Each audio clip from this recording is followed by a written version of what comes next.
الحمدللہ رب العالمین والصلاة والسلام علی خاتم النبیین اما بعد فاعوذ باللہ من الشیطان الرجیم بسم اللہ الرحمن الرحیم۔ پڑھیے الصلاة والسلام علیک یا رسول اللہ وعلى آلك وأصحابك يا حبيب الله۔ الصلاة والسلام عليك يا نبي الله وعلى آلك وأصحابك يا نور الله۔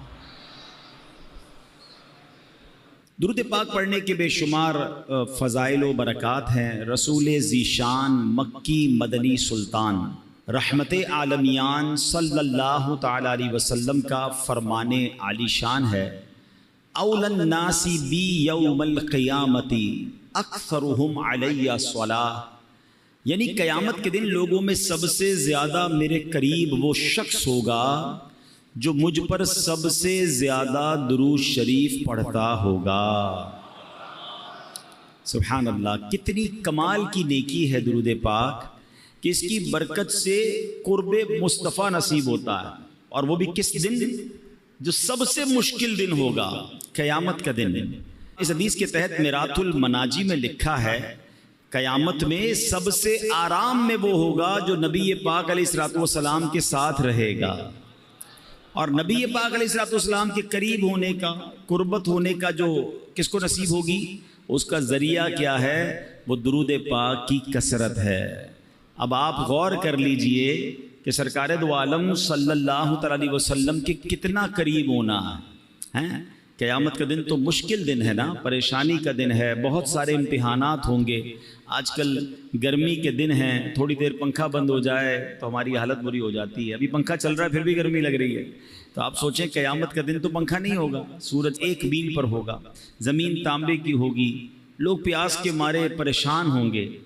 وہی بہت بڑی آزمائش ہے، مگر سبحان اللہ میرے آقا کا اس گرمی میں کیا خوبصورت انعام ہوگا کہ اپنے ہاتھوں سے جام کوثر عطا فرما رہے ہوں۔ اچھا، آج کی گرمی میں ایک اور بھی ہمیں پرابلم ہوتی ہے کہ پانی پیئے پھر تھوڑی دیر بعد پیاس لگ جاتی ہے، تھوڑی دیر پہلے پانی پیا ہوتا ہے پھر پیاس لگ جاتی ہے۔ آپ سوچیں قیامت کی گرمی میں کتنی پیاس لگے گی، بڑی مشکل سے اگر جام کوثر مل گیا تو دوبارہ کیسے ملے گا؟ تو سبحان اللہ میرے رب کی رحمت کا انتظام دیکھیں کہ یہ آب کوثر ہے نا، یہ وہ خوبصورت حوض ہے جو نبی پاک اپنے ہاتھوں سے اپنے غلاموں کو جام تقسیم فرمائیں گے۔ تو فرمایا یہ ایسا پانی ہے، جمعے کے خطبے میں آپ ایک جملہ سنتے ہوں گے، شربتن ہنیئتم مریئا لا نظمع بعدہ ابدا۔ فرمایا یہ ایسا شربت ہے جو ایک بار پی لے گا اس کو پھر کبھی پیاس ہی نہیں لگے گی۔ تو اب جو نبی پاک کے قریب ہو جائے گا تو اس کو تو جام کوثر آسانی سے مل جائے گا نا، باقی لوگ تو بہت بڑا رش ہوگا، مگر درود پاک پڑھنے والا آقا کے قریب ہوگا تو انشاءاللہ گرمی کا علاج بھی ہو جائے گا۔ اعلیٰ حضرت لکھتے ہیں نا، ٹھنڈا ٹھنڈا میٹھا میٹھا ٹھنڈا ٹھنڈا اور میٹھا میٹھا پیتے ہم ہیں، پلاتے یہ ہیں صلی اللہ۔ اچھا ایک پرابلم نہیں ہوگی، پرابلم بہت ساری ہیں۔ اس دن نامہ اعمال کھولے جائیں گے۔ اچھا ہمیں پہلے ہی پتہ ہے ہمارے اعمال نامے میں اتنے گناہ ہیں، اتنی خطائیں ہیں، سب کے سامنے کھل گئے تو پردہ کھل جائے گا، عیب کھل جائیں گے، شرمندہ ہو جائیں گے۔ مگر سنو میرے آقا کیسے کریم ہیں۔ اعلیٰ حضرت کہتے ہیں، رنگے بے رنگوں کا پردہ، ہم رنگے بے رنگوں کا پردہ، دامن ڈھک کے چھپاتے یہ ہیں صلی اللہ۔ اپنی بنی ہم آپ بگاڑے، اپنی بنی آپ بگاڑیں کون بنائے، بناتے یہ ہے صلی اللہ۔ تو یہ سمجھنا ہے ہر اسٹیپ پر قیامت کے دن ہر مشکل میں ہمیں بار بار نبی پاک کی حاجت ہوگی، آقا کے کرم کی حاجت ہوگی، اور سب کو حاجت ہوگی، مگر جو قریب ہوگا اس کے کام تو اور آسان ہو جائیں گے نا۔ تو پیارے آقا علیہ الصلوۃ والسلام کے بروز قیامت قریب ہونا یہ بہت ساری پرابلم کا سولوشن ہے۔ پل صراط سے گزرنا ہے، وہاں پر لوگ کٹ کٹ کر جہنم میں گر رہے ہوں گے، کتنا خطرناک پل ہے، تلوار سے زیادہ تیز ہے، بال سے زیادہ باریک ہے، مگر آپ کو پتہ ہے میرے آقا کتنے کریم ہیں، اپنے امتیوں کے لیے اسی پل کے کنارے رب کی بارگاہ میں سجدہ فرمائیں گے اور کیا عرض کریں گے، یا رب میری امت کو سلامتی کے ساتھ گزار دے۔ تو اعلیٰ حضرت کہتے ہیں سلم سلم کی ڈھارس سے، سلم سلم کی ڈھارس سے، پل سے پار چلاتے یہ ہیں صلی اللہ۔ تو بس اب نیت کر لیں کہ انشاءاللہ کثرت کے ساتھ درود پاک پڑھیں گے۔ آپ کو ایک تصور دینا چاہتا ہوں، کہ امیجنیشن دینا چاہتا ہوں، کبھی کبھی موقع ملے نا پیدل چلتے ہوئے اگر درود پاک پڑھ رہے ہیں، اکیلے کہیں ہیں، تھوڑی دیر کے لیے آنکھیں بند کریں اور تصور جمائیں کہ میدان محشر ہے، اربوں لوگ موجود ہیں اور میرے آقا ایک جگہ پر جلوہ فرما ہے، میں جتنے درود پڑھتا جا رہا ہوں اتنے قدم نبی پاک کے پاس ہوتا جا رہا ہوں۔ یہی حدیث میں ہے نا، جتنے زیادہ درود پڑھے ہوں گے وہ اتنا قریب ہوگا۔ تو اب آپ درود پڑھتے جائیں اور یہ تصور کریں کہ میں جتنے پڑھ رہا ہوں اتنے قدم میں نبی پاک کے قریب ہو رہا ہوں۔ اگر جس دن تصور بنانا آپ کا تسبیح رکھنے کو جی نہیں چاہے، آپ کہیں گے اور پڑھ لوں، میں اور پڑھ لوں تاکہ زیادہ سے زیادہ سرکار دو عالم صلی اللہ علیہ وسلم کے قریب ہو جاؤں۔ آج کل فضول کاموں میں اتنا لوگ وقت ضائع کرتے ہیں، موبائل فون پر، سوشل میڈیا پر گھنٹوں نکل جاتے ہیں، پتہ بھی نہیں چلتا کہ اتنے گھنٹے نکل گئے۔ سوچیں اگر اس وقت میں سے وقت نکال کر درود پاک پڑھ لیں، کلمہ پاک پڑھ لیں۔ کلمہ پاک بھی کتنا پیارا وظیفہ آپ کو پتہ ہے، افضل الذکر، حدیث میں کہا گیا سب سے افضل ذکر کیا ہے، لا الہ الا اللہ۔ اب کتنا پڑھتے ہیں کلمہ پاک؟ اچھا اگر سوال کروں میں، کون کون یہ چاہتا ہے کہ مرتے وقت میری زبان پر کلمہ پاک؟ سبحان اللہ، ہر مسلمان چاہتا ہے، کیونکہ کیوں چاہتا ہے؟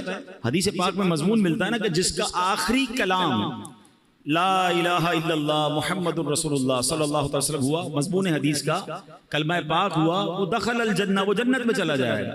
ہر مسلمان چاہتا ہے یا اللہ مرتے وقت کلمہ نصیب کرنا، لیکن تھوڑا سا آپ کے دل کے دروازے پر دستک دے دیتا ہوں، زندگی میں کلمہ کتنی بار پڑھتے ہیں؟ اس پورے ہفتے میں کتنی بار کلمہ پاک پڑھا ہے؟ مرتے وقت سب نے پڑھنا ہے، تمنا ہے، زندگی میں نہیں پڑھنا ہے۔ اگر آپ پڑھو گے نہیں تو عادت کیسے بنے گی؟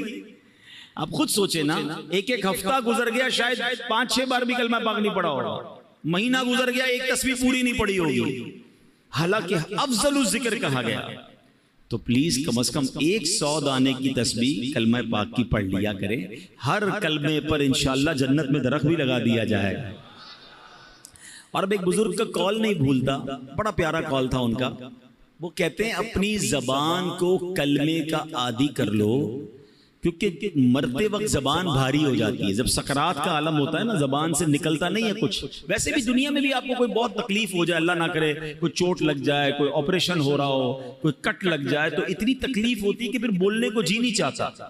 سکرات تو بہت زیادہ تکلیف کا وقت ہوتا ہے، بہت زیادہ یوں سمجھیے کہ ٹینشن کا وقت ہوتا ہے۔ تو بزرگ نے فرمایا کہ اپنی زبان کو کلمے کا ایسا عادی کر لو کہ جب زبان بھاری ہو جائے تب بھی تمہاری زبان سے کلمہ نکل جائے۔ جو زندگی میں پڑھتا ہی نہیں اس کو مرتے وقت کلمہ کیسے نصیب ہوگا؟ خود سوچے نا، تو عادت ہونی چاہیے روزانہ کلمہ پاک لا الہ الا اللہ محمد الرسول اللہ، یا ایسا کریں کہ 10-12 بار لا الہ الا اللہ پڑھ لیں، پھر 2-3 بار محمد الرسول اللہ پورا پڑھ لیں، لیکن یہ پڑھتے رہیں، جتنا ہو سکے پڑھتے رہیں، تو انشاءاللہ آپ کو ذکر الہی کا بھی ثواب ملے گا اور کلمہ پاک کی برکتیں نصیب ہوں گی۔ آئیے مل کر محبت کے ساتھ بآواز بلند درود پاک پڑھ لیں، صلو علی الحبیب حبیب اللہ تعالی علی محمد صلی اللہ علیہ وسلم۔ حضرت سیدنا ابراہیم بن ادھم رحمت اللہ تعالی علیہ، یہ بہت بڑے اللہ کے ولی، اور یہ بعد میں بلخ شہر کے بادشاہ بھی بن گئے، مگر جب یہ خود ایک زمانے میں بادشاہ تھے، توبہ کر کے تو یہ انہوں نے بادشاہ چھوڑ دی، مگر یہ پہلے بلخ شہر کے بادشاہ تھے، بہت امیر زادے تھے۔ تو ہوا یہ کہ ایک مرتبہ کسی نے آپ سے پوچھا کہ علی جان یہ آپ کی زندگی میں انقلاب کیسے آیا، آپ تو بڑے بادشاہ تھے اور اب توبہ کر لی اور اب آپ ایک بالکل عام انسان کی زندگی بسر کرتے ہیں۔ تو فرمایا میں خراسان کے شاہی خاندان سے تھا، یہ ان دنوں کی بات ہے جب میں جوان تھا۔ ایک دن میں شکار کے ارادے سے جنگل میں نکلا اور میں شکار کے لیے جانور ڈھونڈ رہا تھا، اچانک مجھے غیب سے ایک آواز آئی، کوئی کہنے والا کہہ رہا تھا اے ابراہیم کیا تمہیں اس لیے پیدا کیا گیا ہے؟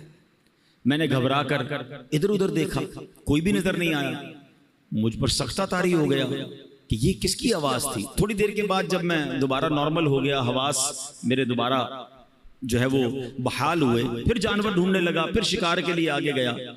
کچھ ہی دور چلا تھا کہ جس زمین پر میں چل رہا تھا اس کے اندر سے آواز آئی اے ابراہیم اس میں کوئی شک نہیں کہ تمہیں ان کاموں کے لیے پیدا نہیں کیا گیا۔ اس غیبی آواز نے میرے دل کی دنیا بدل دی۔ میرا ملازم جو بکریاں چرا رہا تھا اس کو میں نے اپنا قیمتی لباس دے دیا، اس کا اونی لباس میں نے خود پہنا، سب کچھ چھوڑ چھاڑ کر میں مکہ مکرمہ کی طرف چلا گیا۔ حضرت ابراہیم بن ادھم کی زندگی کے اور بھی بڑے پیارے واقعات ملتے ہیں کہ یہ بادشاہت چھوڑنے کے کیسے کیسے واقعات ہوئے کہ ایک بار کیا ہوا کہ آپ فرماتے کہ میرا بڑا زبردست محل تھا، ایک شخص اندر آیا، اسٹرینجر تھا، میں جانتا نہیں تھا، کوئی ان نون آدمی تھا، مگر اندر آ کر وہ کہتا ہے کہ مجھے یہ مسافر خانہ اچھا نہیں لگا۔ حضرت ابراہیم بن ادھم کہتے ہیں اتنا بڑا محل، اتنا بڑا بادشاہ کا محل، کہتے ہیں مسافر خانہ؟ کہتے ہیں حضرت آپ کو مسافر خانہ نظر آ رہا ہے؟ اتنا بڑا محل ہے، اتنی شاندار کمرے ہیں۔ تو بزرگ کہتے ہیں یہ بتاؤ تم سے پہلے یہاں کون رہتا تھا؟ کہ میرے والد رہتے تھے۔ کہ اس سے پہلے کون رہتا تھا؟ کہ دادا رہتے تھے۔ اچھا اس سے پہلے کون تھا؟ کہ پردادا رہتے تھے۔ تو کہ پھر بتاؤ مسافر خانہ کس کو کہتے ہیں؟ ایک آتا ہے پہلا چلا جاتا ہے، پھر اگلا آتا ہے تو اس سے پہلے والا چلا جاتا ہے، ایک آ رہا ہے دوسرا جا رہا ہے، مسافر خانہ نہیں تو کیا ہے؟ کہتے یہ بات مجھے میرے دل پہ اثر کر گئی کہ واقعی جس محل کو، جس جائیداد کو، جن چیزوں کو میں سب کچھ سمجھ رہا ہوں یہ تو جانے والی ہے۔ اور پھر حضرت ابراہیم بن ادھم رحمت اللہ تعالی علیہ نے یہ بات جب اپنے کے دل میں بیٹھ گئی نا تو وہ اللہ تعالیٰ کی راہ میں نکل گئے، اپنا سارا مال اللہ کی راہ میں خرچ کیا، تارک الدنیا ہو گئے۔ تو آپ ایک بار دریا کے کنارے بیٹھ کر گدڑی سی رہے تھے، تو ایک قریبی ریاست کا بادشاہ وہاں سے گزرا، اس نے کہا اے ابراہیم اتنی بڑی بادشاہت چھوڑ دی، آج دریا کنارے بیٹھ کر اپنی رضائی خود سی رہے ہو، تمہارے آگے پیچھے تو بڑے نوکر چاکر تھے، اس سے کیا ملا تمہیں؟ حضرت ابراہیم بن ادھم نے وہ جو سوئی جس سے آپ رضائی سی رہے تھے آپ نے وہ دریا میں ڈال دی اور دریا میں آواز لگائی کہ اے دریا کی مچھلیوں میری سوئی تلاش کر کے دو۔ جو بادشاہ تھا وہ دیکھ کر حیران ہو گیا کہ بہت ساری مچھلیاں اوپر آئیں، کسی کے منہ میں سونے کی سوئی ہے، کسی کے منہ میں چاندی کی سوئی ہے، سب ایک ایک سوئی لے کر آ گئی۔ آپ نے فرمایا نہیں مجھے میری سوئی چاہیے۔ دوبارہ ایک مچھلی گئی اور سوئی لے کر آئی۔ حضرت ابراہیم بن ادھم نے اس بادشاہ کو دیکھ کر کہا بتاؤ تمہاری حکومت اچھی ہے یہ حکومت اچھی ہے؟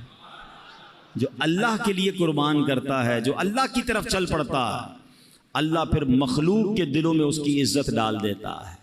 اے میرے پیارے اسلامی بھائیوں، حضرت ابراہیم بن ادھم رحمت اللہ تعالی علیہ سے جو سوال کیا گیا تھا نا یہ بڑا اہم سوال ہے۔ ہم نے آج اپنے آپ سے بھی یہ سوال کرتے رہنا چاہیے۔ آپ سے کیا غیبی آواز آئی تھی؟ الہذا خلقتا، کیا تمہیں اس لیے پیدا کیا گیا ہے؟ اب ہم اپنے بارے میں غور کریں۔ ضروری تو نہیں کہ ہر کسی کو غیبی آواز آئے، مگر اس واقعے سے ہم سب کو اپنے آپ سے بار بار پوچھنا ہے. ہم جب موبائل استعمال کرتے ہیں اور جو کچھ دیکھ رہے ہیں تو کاش دل سے یہ سوال آئے، کیا میں اس کام کے لیے پیدا کیا گیا ہوں جو میں کر رہا ہوں؟ اپنے آپ سے پوچھیں نا. اسی طرح ہم کچھ پڑھ رہے ہیں، کیا پڑھ رہے ہیں؟ یہ پڑھنے سے فائدہ ہوگا یا رب ناراض ہوگا؟ یہ پڑھنے والی چیز ہے بھی کہ نہیں؟ کاش اپنے آپ سے سوال کرے، کیا جو میں کر رہا ہوں اسی لیے مجھے پیدا کیا گیا ہے؟ ہم کہیں جا رہے ہیں، کس طرف جا رہے ہیں؟ نیکی کی طرف یا بری محفل کی طرف؟ شراب کھانے کی طرف، جوا کھانے کی طرف، بے حیائی کی طرف، دوستوں کے ساتھ برے کاموں کی طرف؟ کاش دل سے یہ سوال آ جائے، کیا تجھے اس لیے پیدا کیا گیا جس لیے تو جا رہا ہے؟ ایک ایک چیز ہم کاروبار کر رہے ہیں، جو بھی کاروبار کر رہے ہیں اپنے آپ سے پوچھیں، کیا مجھے اس لیے پیدا کیا گیا جس انداز سے میں کاروبار کر رہا ہوں؟ ہم غور کر لیں اپنے ہر عمل پر. اے میرے پیارے اسلامی بھائیوں، اگر ایسا نہیں ہے تو پھر ایسا نہ ہو کہ رب عز و جل مجھ سے ناراض ہو جائے، کہیں میں اپنی زندگی غلط یا فضول کاموں میں تو نہیں گوا رہا ہوں. شاعر لکھتے ہیں، کچھ مقصد حیات ضروری ہے دوستوں، کچھ مقصد حیات ضروری ہے دوستوں، کہنا یہ دل کی بات ضروری ہے دوستوں، جو فکر آخرت میں گزاری وہ مکمل، ورنہ تو یہ حیات ادھوری ہے دوستوں. کس کام میں زندگی گزر رہی ہے؟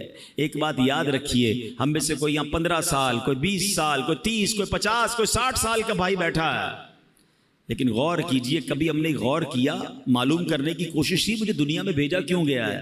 ہر چیز کے بنانے کا ایک ریزن ہے نا. آپ کے کئیوں کے سر پہ ٹوپی ہے، ٹوپی کیوں بنائی؟ سر کو ڈھانپنے کے لیے. لباس ہے، کیوں بنا؟ کپڑے پہننے کے لیے. گھڑی ہے، کیوں ہے؟ ٹائم بتانے کے لیے. قلم ہے، کیوں بنائی؟ لکھنے کے لیے. اشرف المخلوقات بنا دیا رب نے، کس لیے؟ پتہ ہی نہیں ہے کہ میری تخلیق کا، مجھے بنانے کا مقصد کیا ہے. اور ایک اور سوال میں کرنا چاہوں گا، آپ کے جیب میں قلم ہوتی ہے، جب تک لکھتی ہے کہاں رہتی ہے؟ جیب میں، سینے کے ساتھ. لکھنا بند کر دے، ختم کر دے، پھر کہاں جاتی ہے؟ ڈسٹ بن میں. مقصد ختم ہو گیا نا، اب اس پین کا حاصل کوئی نہیں ہے. اگر میں اور آپ مقصد کے مطابق زندگی نہیں گزار رہے تو پھر کہاں جائیں گے؟ غور کیجئے نا، ایک طرف تو اشرف المخلوقات ہمیں کہا جا رہا ہے، مگر یہی بندہ جس مقصد کے لیے سے بنایا گیا، اول تو کئیوں کو مقصد ہی نہیں پتا، اور اگر معلوم ہے تو کیا زندگی اس مقصد کے تحت گزر رہی ہے؟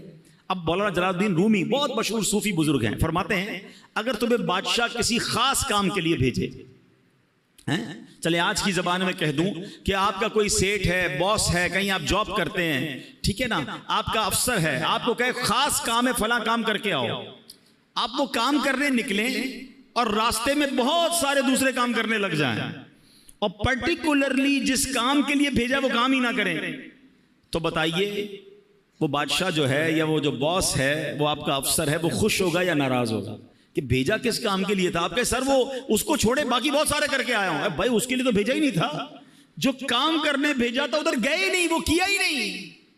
اللہ اکبر. اب آؤ میں قرآن کی زبانی بتاتا ہوں، میں اور آپ بنائے کس لیے گئے، مجھے اور آپ کو بھیجا کس لیے گیا ہے، مقصد حیات کیا ہے ہمارا، میرا اور آپ کا. رب کا کلام پارہ نمبر 22 ہے، سورہ احزاب. اللہ کیا ارشاد فرماتا ہے، غور سے سنیے گا. اِنَّا عَرَضْنَا الْأَمَانَةَ عَلَى السَّمَاوَاتِ وَالْأَرْضِ وَالْجِبَالِ فَأَبَيْنَا أَن يَحْمِلْنَهَا وَأَشْفَقْنَا مِنْهَا وَحَمَلَهَا الْإِنسَانُ. آسان ترجمہ قرآن کنز العرفان. اللہ فرماتا ہے بے شک ہم نے آسمانوں اور زمین اور پہاڑوں پر امانت پیش کی، امانت پیش فرمائی تو انہوں نے اس کے اٹھانے سے انکار کیا اور اس سے ڈر گئے، اور انسان نے اس امانت کو اٹھا لیا. یعنی ذرا غور کیجئے، آسمان، زمین، پہاڑ کیسی مضبوط اور عجیب مخلوقات ہیں، انہوں نے جس امانت کا بوجھ نہ اٹھایا وہ انسان نے اپنے ذمے لے لیا. اچھا پھر ہوا کیا کہ آسمانوں، زمین، پہاڑوں کو وہ عزت نہ ملی جو اللہ نے عزت انسان کو بخش دی، کیونکہ انسان کو اشرف المخلوقات فرما دیا گیا. لیکن اب سوال یہ، وہ امانت کیا ہے جس کو اٹھانے سے پہاڑ نے انکار کر دیا، زمین نے انکار کر دیا، ٹھیک ہے، آسمان نے انکار کر دیا، فرمایا وہ امانت ہے نمازیں اور ہر وہ کام جس کے کرنے پر ثواب ملے اور نہ کرنے پر گناہ ہو. نہیں کریں گے تو گناہ ہوگا. یہ وہ امانت ہے جو انسان نے اپنے ذمے لے لی ہے. اور اللہ نے پھر انسان کو کیا شرف دیا؟ وَلَقَدْ كَرَّمْنَا بَنِي آدَمَ، اور بے شک ہم نے اولاد آدم کو عزت دی. مزید فرماتے ہیں اگر تم کہو میں یہ ایک کام عبادت نہیں کرتا تو نہ صحیح، اور بھی تو بہت سے کام کرتا ہوں. یاد رکھ انسان اور کاموں کے لیے دنیا میں نہیں آیا. یہ تو ایسے ہے. اب ذرا غور کیجئے، علماء نے بڑی پیاری مثال دی. کسی کے پاس قیمتی لوہے کی انمول تلوار ہو اور شاہی خزانوں میں ایسی تلوار ملتی ہو، کسی کو وہ تلوار مل جائے اور وہ کہے جناب میں اس تلوار سے اب گوشت کاٹا کروں گا، چھری والا کام میں اس تلوار سے لوں جو کروڑوں روپے کی تلوار ہو، میں فارغ تو نہیں کر رہا نا، اس تلوار کو استعمال تو کر رہا ہوں. تو عقل مند کیا کہیں گے؟ یہ تلوار اس لیے نہیں بنی، یہ کام تو 15-20-100 روپے کی چھری کر سکتی ہے، تم شاہی خزانے کی انمول تلوار سے پیاز کاٹ رہے ہو. ایک اور مثال دی علماء نے کہ کسی کو سونے کی دیگ مل جائے، خزانے کے اندر سے پہلے کے زمانے میں ہوتی تھی، سونے کی دیگ مل جائے اور اس سونے کی دیگ میں وہ شلجم پکانے لگ جائے. حالانکہ اس دیگ کے چھوٹے سے ٹکڑے سے نہ جانے اور کتنی دیگیں آ جائیں گی. یعنی یہ جو خزانے ہوتے ہیں یہ اس طرح کے معمولی کاموں کے استعمال کرنے کے لیے نہیں ہوتے. علماء نے ایک اور مثال دی، کسی کو بڑی قیمتی تلوار ملے اور وہ دیوار میں اس تلوار کو گاڑ لے اور اس پر جناب لوہے ٹوٹے ہوئے برتن لٹکائے یا اپنے کپڑے سکھائے، تو لوگ کیا کہیں گے؟ یہ تو کوئی چھوٹی سی لکڑی لگا کر بھی کام ہو سکتا تھا، اتنی قیمتی تلوار کو اس لیے نہیں بنایا گیا. اب اگر آپ آج کے دور میں اگر آپ غور کریں کہ کوئی قیمتی ہماری چیز ہے اس کو ہم پراپر استعمال نہ کریں، فضول استعمال کریں، تو لوگ کیا کہتے ہیں؟ یار یہ کیا کر رہے ہو، یہ اس کام کے لیے تو چیز نہیں بنی ہے. اچھا دنیا کی چیزوں کے لیے ہمیں یہ بات سمجھ آ رہی ہے، مگر غور کیجئے مجھے رب نے جس لیے بنایا ہے میں وہ نہیں کر رہا ہوں اور بہت سارے کام کر رہا ہوں. تو پھر بتائیں ہم اپنے مقصد حیات پر ہیں یا ہٹ چکے ہیں؟ قرآن کیا کہتا ہے؟ پتہ ہے میری اور آپ کی قیمت کیا ہے؟ آپ کہیں گے یار آپ اتنی قیمتی تلواروں کی اور سونے کی دیگ کی مثال دے رہے ہیں، ہم تو غریب سے لوگ ہیں، ہماری کون سی قیمت ہے؟ آپ کو پتہ ہی نہیں ہماری اور آپ کی قیمت کیا ہے. اس کا قیمت بھی میری اور آپ کی قرآن ارشاد فرماتا ہے. سنو اے انسانوں، اے مسلمانوں، رب نے کیا شاندار تمہاری قیمت فرمائی ہے. اللہ فرماتا ہے ان اللہ اشترى من المؤمنین انفسهم واموالهم بان لهم الجنہ. قرآن کہتا ہے بے شک اللہ نے مسلمانوں سے ان کی جانیں اور ان کے مال اس بدلے میں خرید لیے کہ ان کے لیے جنت ہے. ہمارا سودا ہو چکا ہے، میری جان میرا مال یہ سب میرے رب کا ہے، اور اس کے بدلے کیا ملنا ہے؟ رب نے اس کے بدلے جنت کا مول دینا ہے. اب ہم دیکھیں کہ ہمیں کیا خوبصورت مول ملنے والا ہے، مگر ہم کر کیا رہے ہیں؟ ہم کن کاموں میں لگ گئے؟ ہم اللہ کی نافرمانی میں لگ گئے. بڑی مشہور آیت ہے، ہم سب نے کئی بار سنی ہوگی، وَمَا خَلَقْتُ الْجِنَّ وَالْإِنسَ إِلَّا لِيَعْبُدُونَ. اللہ کیا فرماتا ہے؟ میں نے انسان اور جنات کو نہیں بنایا مگر اپنی عبادت کے لیے. یعنی اللہ نے مجھے اور آپ کو اپنی عبادت کے لیے بنایا ہے. اب عبادت چھوڑ کر ساری دنیا کے کام کر رہے ہیں. کئیوں کی نمازیں قضا ہو رہی ہیں، کوئی جناب گناہوں میں پڑا ہوا ہے، کوئی اللہ کی نافرمانی میں پڑا ہوا ہے، رب کی ناراضی والے کاموں میں پڑا ہوا ہے. کیا لوٹنا نہیں ہے؟ کیا اللہ کی بارگاہ میں جانا نہیں ہے؟ خدا را اپنے مقصد حیات سے نہ ہٹیں. یاد رکھیے میرے پیارے اسلام بھائیوں، شاعر لکھتے ہیں فرشتوں سے بہتر ہے انسان بننا، فرشتوں سے بہتر ہے انسان بننا، مگر اس میں لگتی ہے محنت زیادہ. ہاں ایسا نہیں ہے کہ ہر انسان فرشتوں سے بہتر ہے. ہاں یہ بات یاد رکھیے گا. دیکھیں ہمارے اندر انسان میں اور حیوان میں اور فرشتوں میں فرق کیا؟ یہ فرق سمجھیے گا. فرشتے جو ہے نا ان میں عقل ہے مگر ان میں شہوت نہیں ہے.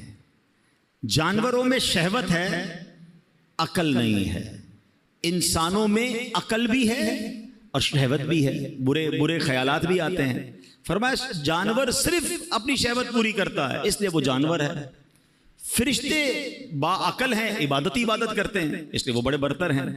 مگر وہ انسان جو اپنی شہوت، نفسانی خواہشات، شیطان کے وار اور گناہوں کے جو حملے ہوتے ہیں اس سے اپنے آپ کو بچا لے اور اللہ کی فرما برداری والی زندگی گزارے تو فرمایا وہ فرشتوں سے افضل ہو جاتا ہے. مگر وہ انسان جو عقل ہوتے ہوئے بھی صرف اور صرف اپنی نفسانی خواہشات، شہوات اور گناہوں کی طرف چلا جاتا ہے، اللہ کی نافرمانی کرتا ہے، فرمایا پھر وہ جانوروں سے بھی بدتر ہے. وہ انسان فرشتہ نہیں ہے یا فرشتوں سے افضل نہیں ہے، ہر انسان نہیں ہے. یہ کیٹیگری ہے انسانوں کی کہ آپ کی لائن آف ڈائریکشن کیا ہے. آپ زندگی اللہ کی فرما برداری میں گزار رہے ہیں یا آپ جانوروں سے بھی بدتر زندگی گزار رہے ہیں. شہوت پوری کرنا، جو من میں آیا وہ کرنا، وہ تو جانور بھی کرتا. اگر ایک انسان مسلمان ہو کر بھی جانوروں والی زندگی گزارے تو پھر تو وہ جانوروں سے بھی بدتر ہو گیا نا. غور کیجئے میرے پیارے اسلامی بھائیوں، ایک بات یاد رکھیے گا، یہ دنیا آخرت کی کھیتی ہے.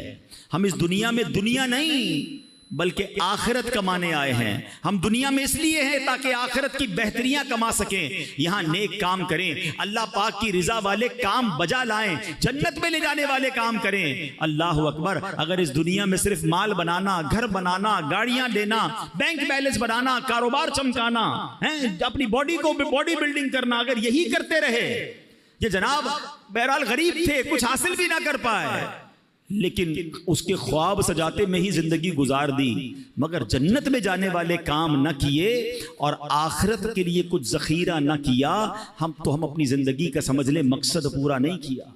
حضرت عیسیٰ علیہ السلام نے ایک دن لوگوں کو فرمایا، تم بھی عجیب لوگ ہو، دنیا کے لیے بھاگ دوڑ کرتے ہو جبکہ اس کے بغیر بھی تمہیں رزق دیا جاتا ہے، کیونکہ اللہ پاک نے رزق کا وعدہ کیا ہے. صبح سے شام ہم کیا بھاگ دوڑ کر رہے ہیں؟ کسی طرح ہمارا جاب ہے، کاروبار ہے، فکریں ہیں کہ دنیا کا معاملہ ٹھیک ہو جائے. حضرت عیسیٰ فرما رہے ہیں دنیا کے لیے بھاگ دوڑ کرتے ہو، حالانکہ اس کے بغیر بھی تمہیں رزق دے دیا جاتا ہے، کیونکہ رزق لکھا ہوا ہے اور اللہ نے دینے کا وعدہ کیا ہے. فرمایا آخرت کی فکر نہیں کرتے جبکہ آخرت کی نعمتیں بغیر محنت کے نہیں دی جاتی ہیں. یعنی جس کی ٹینشن لینی چاہیے تھی نا، وہ ٹینشن نہیں ہے. ہمیں بھی کئی لوگ ملتے ہیں، پرچی بھی دیتے ہیں، حضرت دعا کر دیں کاروبار میں برکت ہو جائے، دعا کر دیں فلاں مسئلہ حل ہو جائے. بہت کم لوگ ایسے ملتے ہیں جو یہ کہیں کہ دعا کریں مغفرت ہو جائے، دعا کریں اللہ راضی ہو جائے. خود اپنی دعاؤں کو بھی تو چیک کریں نا، کہ میں اور آپ ہر نماز کے بعد، یہ جب بھی اللہ کرے ہر نمازیں بھی سارے پڑھیں، لیکن جب بھی دعا کرتے ہیں تو آخرت کہاں ہے؟ آخرت مانگنا ہی چھوڑ دی لوگوں نے، دنیا کی فکریں زیادہ ہو گئی.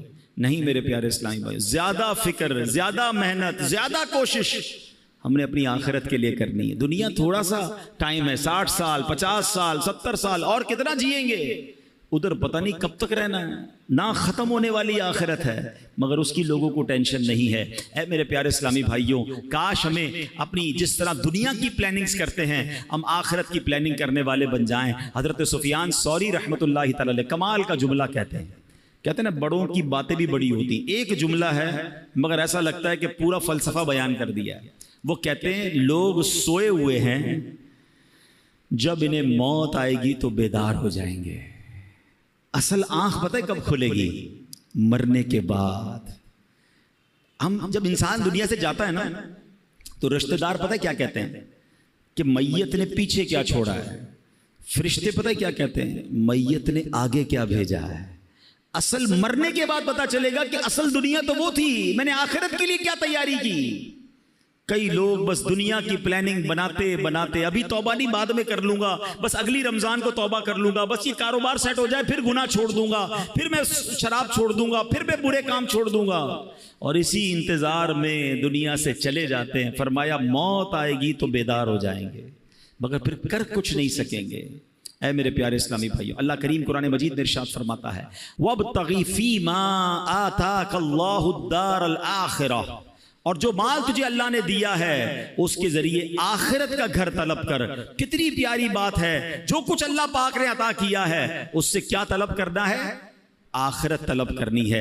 اب اللہ نے کیا دیا ہے؟ ہاتھ دیے ہیں. ان ہاتھوں سے کیا حاصل کرنا ہے؟ آخرت حاصل کرنی ہے. مگر ان ہاتھوں سے گناہ کر کے اللہ کو ناراض کر رہے ہیں. اللہ نے آنکھیں دی ہیں، ان آنکھوں سے اللہ کو راضی کر کے اچھے کام کر کے آخرت طلب کرنی ہے. مگر یہی آنکھیں حرام دیکھ کر اللہ کو ناراضی والے کام کیے جا رہے ہیں. یہ کان اللہ نے دیے ہیں، ان کانوں سے تلاوت سن کر، اچھی باتیں سن کر آخرت طلب کرنی ہے. مگر ان کانوں سے ہم اللہ کو ناراض ناراض کر کے، اللہ کو ناراض کر کے آخرت برباد کر رہے ہیں۔ غور کرتے جائیں، جو کچھ رب نے دیا، قرآن کیا کہہ رہا ہے، جو اللہ نے دیا ہے اس سے آخرت طلب کرو، مگر مجھے اور آپ کو جو رب نے دیا، چاہے وہ دولت دی، صحت دی، طاقت دی، اولاد دی، مرتبہ دیا، شہرت دی، جو کچھ دیا وہ رب نے دیا، مگر کیا میں اس سے آخرت طلب کر رہا ہوں یا رب ہی کو ناراض کر رہا ہوں؟ بڑی عجیب کیفیت ہے۔ اے میرے پیارے اسلامی بھائیوں، حضرت سہل بن عبداللہ تستری رحمۃ اللہ تعالی علیہ بہت بڑے اللہ کے ولی ہیں۔ ان کی عادت کریمہ تھی اللہ کی راہ میں بہت خرچ کیا کرتے تھے، جو ہاتھ میں آتا اللہ کی راہ میں دے دیتے۔ تو ان کے گھر والوں کو لگا کہ یہ اتنا خرچ کرتے ہیں تو ایسا نہ ہو سارا ہی خرچ کر دیں، کچھ بچے ہی نہ ان کے پاس۔ تو حضرت عبداللہ ابن مبارک کے پاس گئے کہ حضور ان کو کہیں کہ اتنا خرچ نہ کریں، غریب ہو جائیں گے، خرچ کریں اللہ کی راہ میں مگر اتنا تو خرچ نہ کریں۔ تو عبداللہ ابن مبارک نے ان کو کہا کہ مجھے تمہارے گھر والوں کا پیغام آیا ہے کہ تھوڑا ہلکا ہاتھ رکھو، اتنا اللہ کی راہ میں جو آتا ہے خرچ کر دیتے ہو۔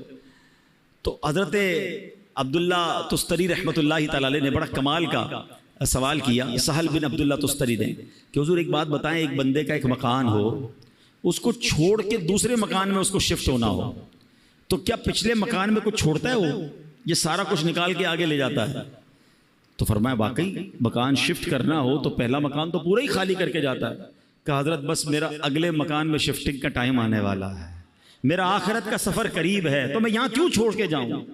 میں آخرت کے لیے تیاری کر رہا ہوں، میں اگلے مکان کو سجا رہا ہوں۔ اب آپ بھی ذرا غور کریں، کسی کا کرائے کا گھر ہو یا اپنا گھر ہو، چھوڑ کے اگلے گھر میں شفٹ ہونا ہو تو ایک ایک چیز یہاں سے نکال کے لوگ ادھر لے جاتے ہیں۔ بعض اوقات تو وہ بھی لے جاتے ہیں جو نکالنے کا عرف نہیں ہوتا، اگلا آ کے پریشان ہوتا ہے، یار پورا گھر ہی خالی کر گئے، یار یہ بھی لے جاؤں وہ بھی لے جاؤں، بس نہیں چلتا ورنہ ٹائلیں بھی نکال کے لے جائیں، میرا ہے نا لے جاؤں آگے، کیونکہ رہنا آگے ہے، اب اس گھر میں نہیں رہنا۔ کاش یہ بات سمجھ آ جائے کہ اس دنیا میں مجھے رہنا نہیں ہے، مجھے اگلی دنیا میں جانا ہے، میرا سفر آگے کا ہے، مگر آگے کی کیا تیاری ہے، اللہ کرے یہ بات سمجھ آ جائے۔ اسی طرح کا ایک واقعہ کہ کس طرح عقل مند لوگ اپنی اگلے سفر کی تیاری کرتے ہیں، اس واقعے سے مزید سمجھ آئے گا۔ ایک شہر میں ایک عجیب سا عرف تھا، عجیب سا اس کا ایک اصول تھا کہ ہر سال وہ اپنا ایک بادشاہ چنتے تھے، مگر اس کا طریقہ یہ تھا کہ جو پہلا دن سال کا ہوتا تھا، شہر کے دروازے میں جو سب سے پہلا بندہ داخل ہوتا تھا ارلی ان دا مارننگ، صبح صبح اس کو پکڑتے تھے اور اپنا بادشاہ بنا دیتے تھے۔ تو ایک اجنبی سا شخص تھا، وہ اس کو پتہ بھی نہیں تھا، وہ شہر میں صبح صبح داخل ہوا، شہر والوں نے پکڑ لیا، مبارک ہو مبارک ہو، اس کو ہار وغیرہ پہنایا، کہ خیریت تو ہے، کہ آپ کو مبارک ہو، آپ ہمارے بادشاہ بن گئے۔ کہ کیوں بادشاہ بن گیا؟ کہ ہمارا اصول ہے جو سال کے پہلے دن سب سے پہلے شہر میں داخل ہوتا ہے وہ بادشاہ۔ کہ اچھا تو کتنے ٹائم کے لیے بادشاہ؟ کہ 1 سال کے لیے۔ وہ تھا بڑا عقل مند آدمی، کہتا ہے 1 سال کے لیے؟ کہ ہاں۔ کہ پہلے جو مجھ سے پہلے بادشاہ تھے وہ سارے کہاں گئے؟ کہ وہ 1 سال حکومت کرتے ہیں، پھر ہم ان کو ایک جنگل میں جا کے پھینک کے آ جاتے ہیں، اور اس جنگل کے اندر وہ بھوکا پیاسا مر جاتا ہے، اگر بھوکا پیاسا نہیں مرتا تو سانپ بچھو کھا جاتے ہیں۔ اس نے کہا اچھا۔ اب اس نے بڑی عقل بندی کی، اس نے پہلے تو پورے شہر والوں کے کام بڑے اچھے کیے، ان کے مسائل حل کیے، اور پھر غیر محسوس انداز میں اس نے اس شہر سے اس جنگل تک کا روڈ بنوایا۔ اچھا روڈ بن گیا تو وہاں اس نے لوگوں کو بسانا شروع کیا، آہستہ آہستہ کھانے پینے کی دکانیں بھی وہاں لگا دی۔ اب جب سال پورا ہوا تو لوگوں کو کہا ٹھیک ہے بھائی میرا ٹائم پورا ہو گیا، مجھے بھی اسی جنگل میں چھوڑ کے آ جاؤ۔ تو جو شہر کے بڑے لوگ تھے انہوں نے کہا آپ بڑے سمجھدار ہیں، آپ نے اس جنگل بیابان کو بھی شہر بنا دیا، ادھر بھی جناب اتنی رونق کر دی کہ ہم آپ کو ادھر بھی لے کے جائیں گے تو آپ کو کوئی پرابلم نہیں ہوگی، ہمیں ایسے ہی عقل مند بادشاہ کی ضرورت تھی، اب ہم سب نے مل کر فیصلہ کیا ہے آپ ہی ہمارے بادشاہ رہیں گے۔ اب بظاہر تو یہ واقعہ ہے، مگر کیا مجھے اور آپ کو ایک شہر میں نہیں جانا ہے؟ مجھے اور آپ کو ایک اور دنیا میں نہیں جانا ہے جہاں سانپ اور بچھو بھی ہو سکتے ہیں؟ اللہ ناراض ہوا تو قبر میں سانپ اور بچھو بھی تو ہو سکتے ہیں نا۔ جہنم کی آگ اور جہنم کا عذاب کتنا خطرناک ہے، مگر ہم میں سے کون ہے جو اس جہان کو، آخرت کے معاملات کو آسان کرنے کے لیے یہاں سوچ رہا ہے کہ یار یہیں رہ کر میں آخرت بہتر کر لوں۔ ایک اور واقعہ میں نے پہلے بھی بیانات میں سنایا ہے کہ ایک ملک تھا، یہ بھی حکایت ہے ایکچولی، یہ اس طرح کی حکایتیں چوٹ کرنے کے لیے ہوتی ہیں، کہ ایک ملک میں ایک مقابلہ کروایا گیا کہ اس پورے ملک میں سب سے بڑا بے وقوف کون ہے۔ اب ہے نا بڑی عجیب بات، بے وقوفوں کا مقابلہ کون کرتا ہے؟ بہرحال مقابلہ ہوا، وزیروں نے سلیکٹ کیا کہ بادشاہ سلامت ہم نے جان لیا ہے کہ یہ بندہ سب سے بڑا بے وقوف ہے. کہ چیک کر لیا، کہ چیک کر لیا. اس کو اس نے اپنی سونے چاندی کی خوبصورت سی مالا ہار پہنایا اور اس کو گھر بھیج دیا. وہ بندہ بڑا خوش گھر آ گیا. تھوڑے دنوں بعد اس کو کسی نے بتایا کہ بادشاہ سلامت بڑے بیمار ہو گئے ہیں. کہا اچھا چلو میں جا کے ملتا ہوں بادشاہ سلامت سے. بادشاہ کے پاس گیا. کہا بادشاہ سلامت کیسے ہیں آپ، ٹھیک ہیں؟ تو کہا بس اب تو آخری لمحات ہیں، یہ دنیا چھوڑ کر جا رہا ہوں. کہتے ہیں اچھا بادشاہ سلامت کہیں اور جا رہے ہیں؟ تھا تو بے وقوف نا. کہاں بس اب یہ دنیا یہ جہان چھوڑ کر اگلے جہان میں جا رہا ہوں. تو بادشاہ سلامت یہ بتائیے یہاں تو اتنا بڑا محل ہے، اتنے سارے کمرے ہیں، جدھر جا رہے ہیں ادھر محل بنا لیا ہے؟ بادشاہ کہتا ہے وہاں تو جھونپڑی بھی نہیں بنائی ہے. اچھا بادشاہ سلامت میں دیکھ رہا ہوں آپ کے پاس بڑے پیسے ہیں، یہاں پر بڑے ہیرے جواہرات ہیں، جدھر جا رہے ہیں ادھر آپ نے پیسے بھجوا دیے؟ کہا نہیں ادھر تو پھوٹی کوڑی بھی نہیں ہے. کہ بادشاہ سلامت ادھر میں دیکھ رہا ہوں آپ کے آگے پیچھے اتنے خادم خادمائیں ملازم، جدھر جا رہے ہیں ادھر کچھ ملازم بھجوائے نہیں بھجوائے؟ کہا ادھر میرا کوئی خدمتگار نہیں ہے. تو اس بے وقوف نے پتہ کیا کیا، جو اپنی مالا تھی نا جو بادشاہ نے پہنائی تھی اس کو اتاری اور اس کو بادشاہ کو پہنا دی. کہ مجھ سے بڑے بے وقوف تو پھر آپ ہوئے نا. آپ کو پتا ہے کہ میں کسی اور دنیا میں جا رہا ہوں، نہ گھر بنایا، نہ پیسے بھجوائے، نہ ملازم بھجوائے، تو بڑے بے وقوف تو آپ ہوئے. اب صحیح بتاؤ یہ ہم سب کے دلوں کے لیے کیسی چوٹ ہے. ہم سب کا گھر ہے، بے شک چھوٹا ہے بڑا جو بھی ہے، آخرت میں گھر بنایا. ہم سب کے پاس کچھ نہ کچھ یہاں رقم ہے، کچھ پیسے، کچھ صدقہ خیرات کر کے آخرت کا خزانہ جمع کروایا. صرف پیسوں سے نہیں، سجدوں کے ذریعے، تلاوت کے ذریعے، ذکر و اذکار کے ذریعے، اللہ کی رضا کے ذریعے کچھ آگے کی راحتیں جمع کی. نوبڈی کیئر، کوئی بات بھی نہیں کرتا مرنے کے بعد کی. جو بات کرنی ہے دنیا کی، جو پلاننگ کرنی ہے دنیا کی. پتہ ہے شیطان نے ہمارے ساتھ ایک گیم کی ہے، ہمیں موت کی بات کرنے نہیں دیتا ہے. ہو سکتا ہے ابھی بھی جو بات کر رہا ہوں نا کسی کے دل میں خیال آ رہا ہوگا یار یہ مولانا صاحب کیا مرنے کی باتیں کر رہے ہیں، آخرت کی باتیں کر رہے ہیں، قبر کی باتیں کر رہے ہیں. بھائی یار دنیا کی بات کرو. کمال ہے یار، میں بات نہیں کروں گا تو آپ مرنے سے بچ جاؤ گے. کیا جنازے اٹھتے نہیں دیکھ رہے؟ اچھا کیا 70-80 سال کے بعد ہی لوگ مر رہے ہیں؟ 15 سال 20 سال 22 سال کے نوجوان بھی دنیا سے جا رہے ہیں. ہماری میری آپ کی باری کب آ جائے ہمیں پتہ ہی نہیں ہے. تو ہم کس چیز کے انتظار میں ہیں؟ ہم کیوں تیاری نہیں کر رہے؟ تو اے میرے پیارے اسلامی بھائیوں، آج کے اس بیان میں یہ سوچئے کہ مجھے اور آپ کو مرنا ہے. یہ حقیقت ہے، اس سے جی چرایا نہیں جا سکتا. اور وہ زندگی کی تیاری، آخرت کی تیاری مجھے اور آپ کو دنیا میں کرنی ہے. کاش ہمیں یہ بات سمجھ آ جائے کہ خالی ہاتھ لے کر، خالی نامہ اعمال لے کر اگر ہم اللہ کی بارگاہ میں گئے تو پھر کیا جواب دیں گے. اے میرے پیارے اسلامی بھائیوں، آپ کو پتہ ہے کہ جمعے کے خطبے میں ایک بڑی خوبصورت حدیث سنائی جاتی ہے، اور اس حدیث میں بار بار بات یہ کہ ہم سنتے تو ہیں مگر اس کا ترجمہ معلوم نہیں کرتے. اگر معلوم کر لیں، سمجھیں تو کتنے خوبصورت میسیجز ہوتے ہیں. اللہ کے حبیب علیہ الصلوۃ والسلام فرماتے ہیں البر لا یبلا والذنب لا ينسى والدیان لا يموت اعمل ما شئت كما تدین تدان. کچھ یاد آ رہا ہے؟ ایسے الفاظ کانوں میں آتے ہیں نا، آتے تو ہیں، ہم تو اس وقت اپنی دکان کا حساب کر رہے ہوتے ہیں، ہمارا تو دھیان کہیں اور ہوتا ہے. ہر جمعے یہ تقریباً حدیث خطبوں میں سنائی جاتی ہے. کیا کمال کی حدیث ہے. البر لا یبلا، نیکی پرانی نہیں ہوتی. والذنب لا ينسى، گناہ بھلایا نہیں جاتا. والدیان لا يموت، جس رب نے انصاف کر رہا ہے اس کو موت نہیں آنی. اعمل ما شئت كما تدین تدان، کر لے جو کرنا ہے، جیسی کرے گا ویسی بھرے گا. ہے نا حدیث سمجھانے والی کہ نیکی پرانی نہیں ہوگی، نیکیاں کرتے رہیے.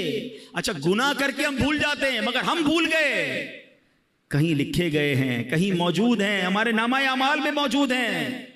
ہمارا معاملہ ہی الٹا ہے. ہمارے بزرگان دین ایک زندگی میں غلطی ہو جاتی ساری زندگی اسے یاد کر کے روتے. ہمارے ہزاروں گناہ ہیں ہمیں یاد ہی نہیں ہیں، ہمیں اپنی نیکیاں یاد ہیں. کبھی کبھی جناب تہجد پڑھ لیں تو ایسا لگتا ہے میں تو پکا ہی جنتی ہو گیا. آج تو 5 ٹائم جماعت سے نماز پڑھی ہے، کمال ہو گیا. ایک نیکی کر کر پھولے نہیں سماتے، ہزاروں گناہ کیے وہ بھول گئے. یاد رکھیے گا حدیث کے الفاظ ہے گناہ بھلایا نہیں جاتا. توبہ کرنی ہوگی، اللہ کو راضی کرنا ہوگا. اور اگلا جو پارٹ ہے نا اعمل ما شئت کما، کر لے جو کرنا ہے. تدین و تدان، کیا ہوگا؟ جیسی کرے گا